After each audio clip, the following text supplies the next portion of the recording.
بسم اللہ الرحمن الرحیم۔ حضرت ابو ہریرہ رضی اللہ تعالیٰ عنہ بیان کرتے ہیں، ایک دیہاتی نبی صلی اللہ علیہ وسلم کی خدمت میں حاضر ہوا تو اس نے عرض کیا، مجھے کوئی ایسا عمل بتائے جس کے کرنے سے میں جنت میں داخل ہو جاؤں۔ آپ صلی اللہ علیہ وسلم نے فرمایا، تم اللہ کی عبادت کرو اور اس کے ساتھ کسی قسم کا شرک نہ کرو، فرض زکوٰۃ ادا کرو اور رمضان کے روزے رکھو۔ اس نے کہا، اس ذات کی قسم جس کے ہاتھ میں میری جان ہے، میں اس میں کوئی کمی پیشی نہیں کروں گا۔ جب وہ چلا گیا تو نبی صلی اللہ علیہ وسلم نے فرمایا، جس شخص کو پسند ہو کہ وہ جنتی شخص کو دیکھے تو وہ اسے دیکھ لے۔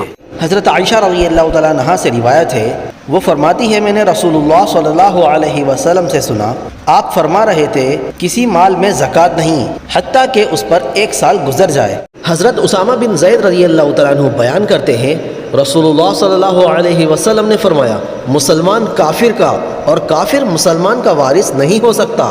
حضرت انس رضی اللہ تعالیٰ عنہ بیان کرتے ہیں، رسول اللہ صلی اللہ علیہ وسلم نے فرمایا، سحری کھایا کرو کیونکہ سحری کھانے میں برکت ہے۔